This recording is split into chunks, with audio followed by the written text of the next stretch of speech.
না। সুম্মা আমাতাহু ফাআকবারা, মৃত্যু হবে, এরপর তাকে কবরস্থ করা হবে। আমার ভাইরা, কবরস্থানে আপনি মাঝে মধ্যে যাইবেন, কবরস্থানে গেলে পরে আপনার অন্তর নরম হবে। নবীজি বলেছেন, মৃত্যুর কথা বেশি স্মরণ করলে পরে আল্লাহ তাআলা তার অন্তর পরিষ্কার করে দেন। সুবহানাল্লাহ। আর অবশ্যই কবরস্থ আমাদেরকে হতে হবে। এখন আমাদের কবরটা কি ধরন হবে? আমরা কি মাটির নিচে যাওয়ার ভাগ্যে আছে, নাকি পশুর পেটে, নাকি নদীতে?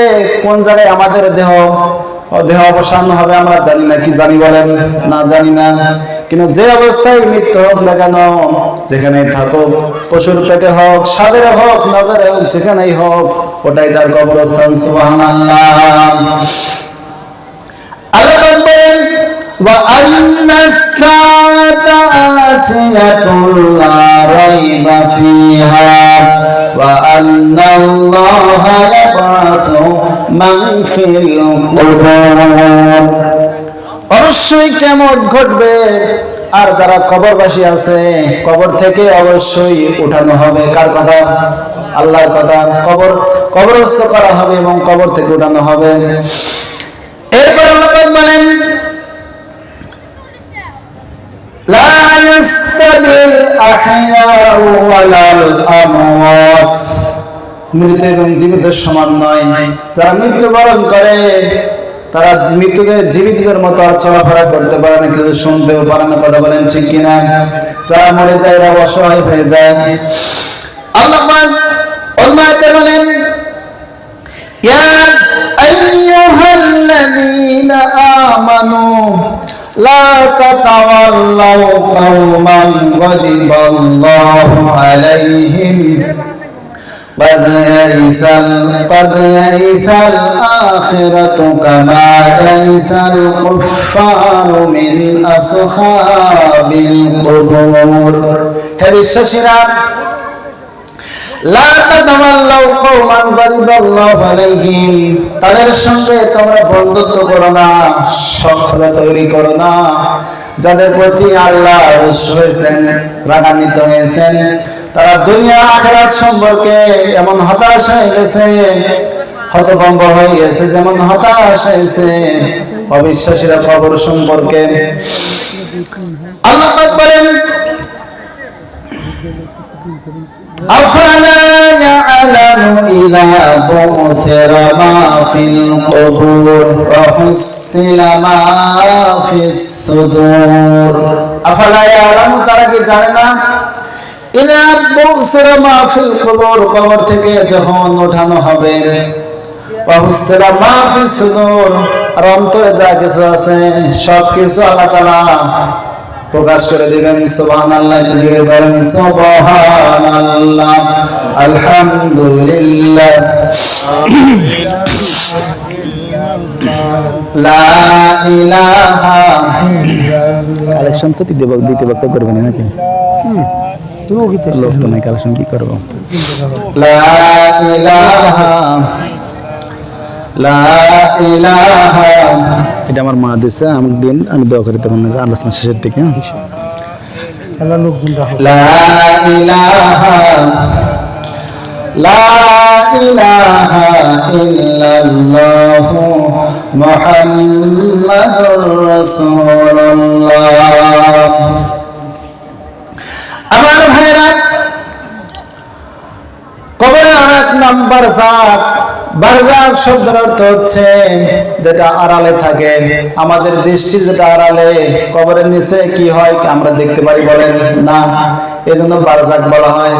আল্লাহ তাআলা কোরআনে বলেছেন, মিন ওয়ারাইহিম বারযাখুন ইলা ইয়াউমি ইউবআসুন, তাদের পিছনে রয়েছে বারযাক, ওই বারযাক থেকে তারা কিয়ামতে উত্থিত হবে। সুবহানাল্লাহ। তাহলে কবর জগৎ অত্যন্ত ভয়ঙ্কর একটি জায়গা। প্রিয় ভাই সব, আপনার দুনিয়ার কত সঙ্গী সাথী আছে, আত্মীয় স্বজন আছে, কবর কেউ সঙ্গে যাবে বলে? কেউ যাবে না, একা একা যেতে হবে। এই জন্য একটু ভাবতে হবে, অনুভব করতে হবে, উপলব্ধি করতে হবে যে আমি দুনিয়ায় আছি, কবরে গেলে আমার অবস্থা কি হবে, এই চিন্তা করতে হবে, তাহলে আমল পরিশুদ্ধ হবে। আমার ভাইরা, এই কবরস্থান কেন মানুষকে কবরস্থ করা হয়, কবরের ইতিহাস কোথা থেকে আসলো একটু জানার দরকার আছে কিনা বলেন?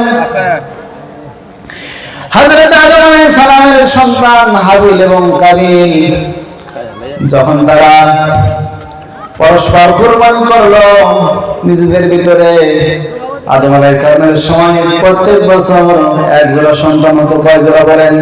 এক জোড়া। তাফসীরে এসেছে প্রায় 20 জোড়া সন্তান জন্ম দিয়েছিলেন হাওয়া আলাইহিস সালাম।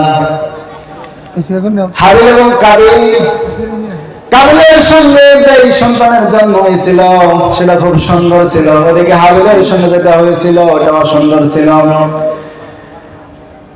এখন হাবিলের সঙ্গে কাবিলের সহোদর বোনের বিবাহ হবে এটা মানতে পারছে না। আদম আলাইহিস সালাম কুরবানির কথা বললেন, তারা কুরবানি করলো, কিন্তু কাবিলের কুরবানি কবুল হলো না। তখন কাবিল ক্ষোভের জ্বালায় হিংসার বশবর্তী হয়ে হাবিলকে হত্যা করে ফেললো। কি করলো বলেন? হত্যা করে ফেললো। হত্যা করার পর হতভম্ব হয়ে গেল, চিন্তায় কিংকর্তব্য বিমূঢ় হয়ে গেল। কি করি, লাশ কিভাবে লুকাই, কোনো উপায় খুঁজে পাচ্ছিল না। আল্লাহ পাক একটি কাক পাঠালেন। কি পাঠালেন বলেন? কাক। সূরা মাইদা আছে, ফাবাসাল্লাহু গুরাবান ইয়াবহাসু লিরিয়াহু মিন সাওআতি আখি।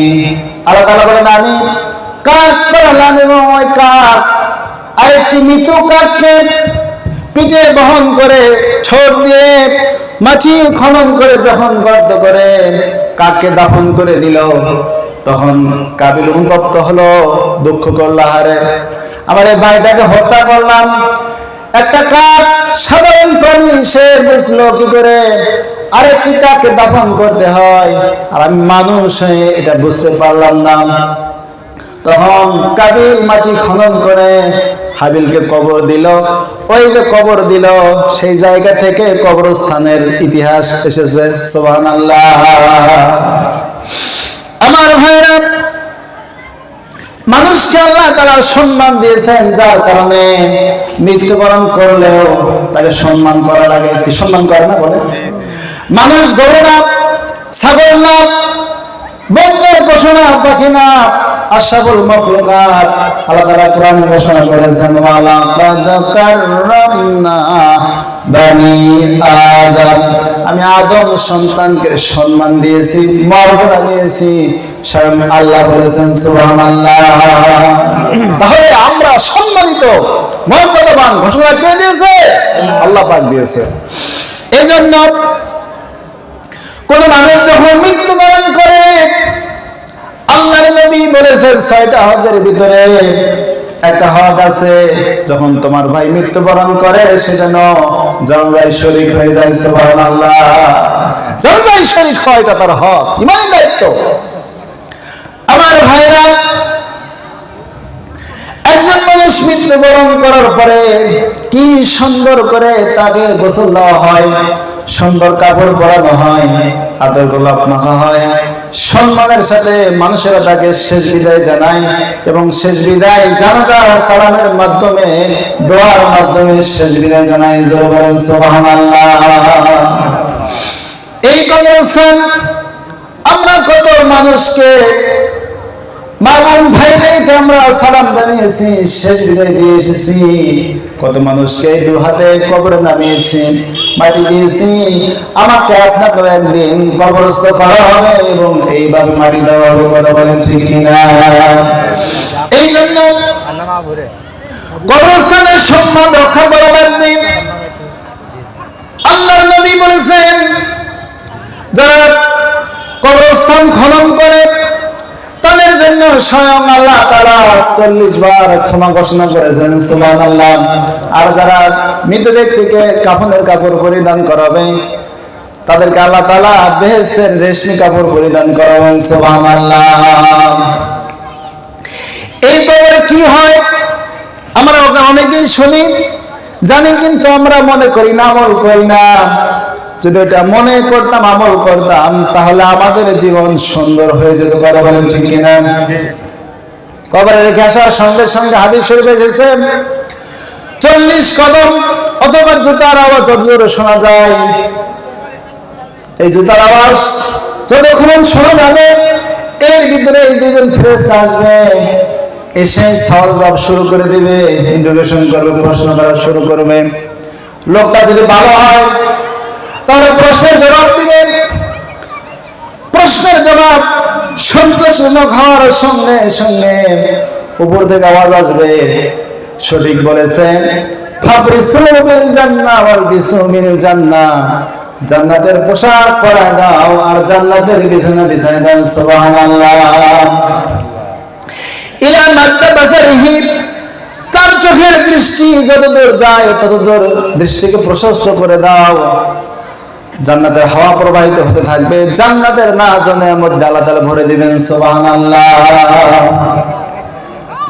আর যদি লোকটি বেঈমান হয়, মুশরিক হয়, কাফের হয়, ইসলাম বিরোধী হয়, কোরআন বিরোধী হয়, তাকে যখন প্রশ্ন করা হবে, প্রশ্ন করার সঙ্গে সঙ্গে সে বলবে আমি কিচ্ছু জানি না, হাই এগুলো আমি চিনি না, দিন কারে কয় বুঝি না, নবী কারে কয় চিনি না, আল্লাহ কারে কয় চিনি না, তখন তার উপরে আযাব শুরু হয়ে যাবে।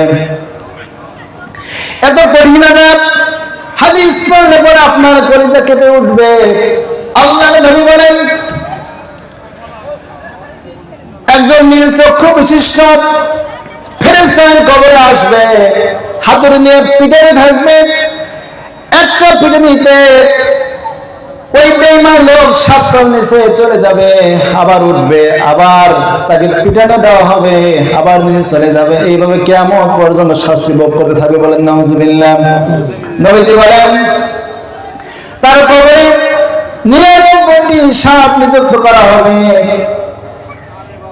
যে সাপের বিষ এত মারাত্মক, দুনিয়ার মধ্যে ওই সাপ যদি সামান্য একটু নিঃশ্বাস ফেলতো তামাম দুনিয়া জলে পুরো ছারখার হয়ে যেত। এই সাপ কবরে ধ্বংসন করতে থাকবে। আমার ভাইরা, এই জন্য কবরের চিন্তা আমাদের ব্রেনে আনতে হবে, আমাদের মাথায় আনতে হবে, আমাদের আমল পরিবর্তন হবে। আবু দারদা রাদিয়াল্লাহু তাআলা আনহু, আজকে হাদিসটি ফজরের নামাজের পর বলেছিলাম, খুব ঘন ঘন কবরস্থানে যেতেন। সেই সঙ্গে জিজ্ঞাসা করল, আল্লাহর নবীর সাহাবী, আপনি এত ঘন ঘন কবরস্থানে যান কেন? আবু দারদা বলতেন, ওইটা যেমন পরিবার